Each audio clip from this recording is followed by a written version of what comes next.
From our Chicago studios, this is the Muslim News on Muslim Network TV. Assalamu alaikum, I'm Samana Siddiqui. Our top story tonight. International human rights monitors have uncovered evidence of the Israeli military's systematic destruction of universities in Gaza. Vice President of Isra University, Ahmed al-Husseina, told The Intercept that Israeli forces first occupied the university and then destroyed it with controlled explosions. Al-Husseina has been forced to flee to Egypt after Israeli strikes killed 102 of his relatives.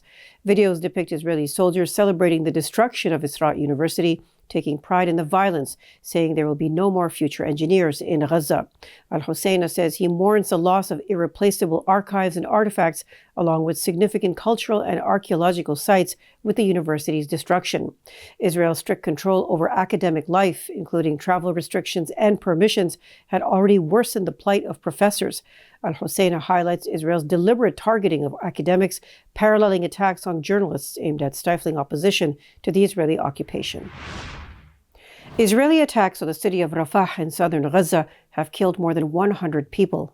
Palestinian news agency Wafa reports that Israeli military gunboats shelled the city coastline.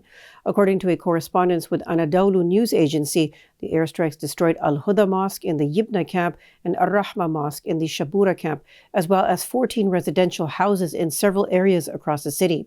Israeli fighter jets also targeted displaced people near the Egyptian border and the Kuwaiti hospital, which is west of Rafah. Operations continue to recover the bodies of those killed and rescue the injured from the rubble of the targeted buildings. The area sits on Gaza's border with Egypt, where Israel has forced civilians to evacuate, claiming it was a safe zone. The Israeli army on Sunday approved a plan for a ground offensive in Rafah, where Palestinians have sought refuge as Israel began its war on Gaza in October. In related news, Israel has intensified airstrikes on Rafah in Gaza, heightening concerns of an impending assault on the densely populated city. Health officials report that Israel has killed 133 Palestinians and wounded 162 in the past 24 hours alone. Al Jazeera journalists Ismail Abu Amr and Ahmed Matar were injured in the shelling, with Abu Amr undergoing an amputation and sustaining shrapnel wounds to the head and the chest. Witnesses have described a night of relentless bombing and clashes between Israeli forces and Palestinian groups. Local residents fear a large-scale Israeli offensive. In the Nusayrat and Brazil neighborhoods, at least 9 people were killed. Sniper fire near Nasser Hospital killed 7 and injured 14, hindering rescue efforts. Israeli forces claim to have killed dozens of Palestinian fighters, particularly in the city of Khan Yunis, which was supposed to be a safe zone. The Palestinian Health Ministry in Gaza reports that 28,473 civilians have been killed since Israel's war began last October, including 12,300 children and approximately 8,400 women. At least 68,146 people have been wounded, including 8,663 children and 6,327 women. The ministry says more than 11,000 need to be urgently evacuated. The death toll in Israel from the October 7th Hamas-led attacks stands at 1,139. Israeli soldiers inscribed hateful graffiti on destroyed buildings before their pullout from Gaza City. An eyewitness told Anadolu news agency that soldiers painted hate speech such as a Gaza cemetery and memory of destruction on the walls of destroyed homes. Last week, Israeli army forces pulled out from several neighborhoods in Gaza City, leaving behind dozens of corpses, according to local medics. In the Turkish eastern city of Erzurum, an emotionally charged art exhibit sheds light on the ongoing struggles of Palestinians amidst Israel's war. The exhibit was spearheaded by art teacher Yakup Dursun from the Rachi Al-Kir Fine Arts High School. It was inspired by Picasso's most famous painting, Guernica. That was painted in 1937 in reaction to the Nazis and Italian fascists' devastating bombing on the Basque town of Guernica during the Spanish Civil War. Dursun said that with Picasso's notion that art is a powerful weapon against injustice, he is urging viewers to see art beyond mere decoration and recognize its potential for social change. In the exhibit, Dursun adapts iconic pieces of Western art, like The Girl with the Pearl Earring and Son of Man, to portray the human toll of war, especially on children. He emphasizes the symbolic use of art to amplify the Palestinian narrative. Dearborn, Michigan's Mayor Abdullah Hammoud is issuing a stark warning to President Joe Biden: change course on Gaza or face consequences at the ballot box in November. Hammoud represents one of the largest Arab American populations in the U.S. He warns that Biden's continued support for Israel's genocide in Gaza will cost the president the Arab-American vote. Hamoud's move is fueled by frustration over U.S. support for Israel, which has drawn criticism and triggered fear in the Arab-American community. Experts say that with Michigan being a critical swing state, Hamoud's stance highlights the significance of the Arab-American vote and its potential impact on the upcoming election. Last week, 30 other elected officials announced they would be voting uncommitted in the primary in a bid to make Biden change course on Israel's war on Gaza. The Vote Uncommitted campaign has drawn criticism from many members of the Democratic Party. They accuse it of working for the victory of ex-President Donald Trump, the GOP's frontrunner for president in November's election. Japanese arms firm ends pact with Israel, citing World Court ruling. Details after the break, so stay tuned, and we'll be right back.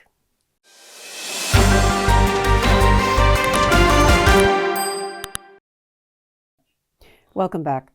A Japanese defense and aerospace company has ended a strategic cooperation pact with Israeli military technology company Elbit Systems. This is following the International Court of Justice ruling last month, which ordered Israel to stop obstructing aid deliveries to Gaza and to improve the humanitarian situation there. Chief Financial Officer of Itochu Aviation, Hachimura Tsuyoshi, says the company has suspended all new activities with the Israeli company. It also plans to terminate the agreement with them by the end of February. Commenting on the World Court's ruling, Hachimura says Tokyo supports the court's role and will therefore terminate the pact with Israel this month. The partnership was entered into at the request of the Japanese Defense Ministry as it was deemed necessary for national security and the Japanese self-defense forces. Former Pakistani Prime Minister Imran Khan declared victory in the country's election using artificial intelligence. He addressed his followers despite being incarcerated since last August and disqualified from running in the polls. Using AI, Khan employed a synthesized voice to convey his message of victory to his supporters. Khan's party, the Pakistan Tehreek-e-Insaf, or PTI, was banned from participating in the election. However, PTI members contested as independents, securing 101 seats out of 266 in the National Assembly. Initial predictions favored current Prime Minister Nawaz Sharif's Pakistan Muslim League Nawaz, or PMLN, but the final results revealed a different outcome. PMLN clinched only 75 seats, falling short of expectations. This isn't the first time Khan has used AI to connect with his supporters while behind bars. In December, he delivered impassioned campaign speeches employing the same innovative method. At least 5 people were killed after a group of Muslims protested the demolition of a mosque and a religious school in the Indian city of Haldwani. Haldwani is located over 100 miles north of the capital, New Delhi. The city's administration had the buildings demolished on the grounds that no permission had been granted. The district magistrate claims the incident has nothing to do with the Muslim community and attributed it to the government's crackdown on unregistered religious sites. However, a joint delegation of Muslim organizations that visited the city accused the authorities of targeting Muslims.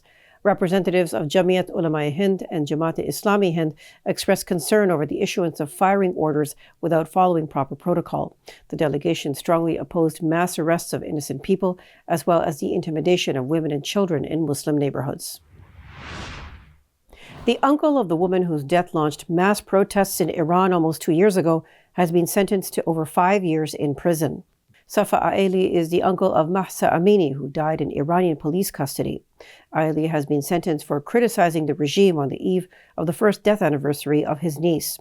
After being arrested last September, he was detained for 42 days before bail.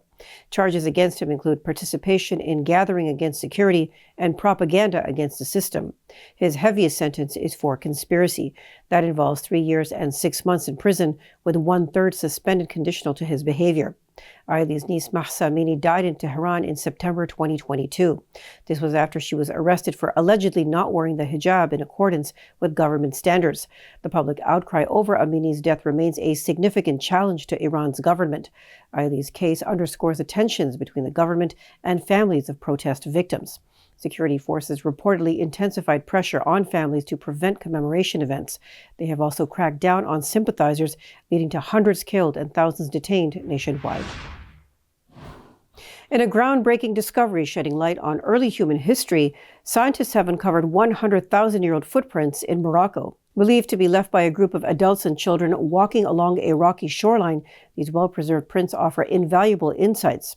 The find, detailed in the journal Nature, marks the first discovery of early human tracks in North Africa and the southern Mediterranean. The footprints were discovered by a team led by archaeologist Munsif Sedrati. They suggest that a group of Homo sapiens were navigating the area, possibly searching for food or simply traveling across the terrain. Advanced dating techniques place the prints in the late Pleistocene era. This discovery adds to a growing body of evidence challenging previous assumptions about early human migration, with implications that could reach across continents. The oldest human tracks so far were discovered in 1995 in Langebaan, a coastal town in South Africa's West Cape province. They are believed to be approximately 117,000 years old. In 2023, the rate of deforestation in the Amazon rainforest dropped by half, marking a significant win for the environment. Data from Brazil's INPE agency reveals a decrease from approximately 3,300 square miles to less than 2,000 square miles of cleared land. IBAMA, the government's environmental watchdog, is believed to have played a pivotal role in curbing illegal mining activities, which has contributed to the decline. The Amazon, often called the lungs of the planet, has suffered from deforestation, turning parts into carbon sources. With Brazil hosting the majority of the rainforest, preserving its biodiversity, including 3 million species, remains crucial for global climate stability. In January 2023, Luiz Inácio Lula da Silva took over as president of the country, with climate activist Marina Silva assuming the role of environment minister. Under the far-right-wing government of Lula da Silva's predecessor, Jair Bolsonaro, deforestation had hit a 12-year high. That's all from our Chicago studios tonight. Thank you for tuning in. You can subscribe to our YouTube channel and hit the bell icon for the latest updates. For more content, keep watching Muslim Network TV or visit muslimnetwork.tv. Salam and good night.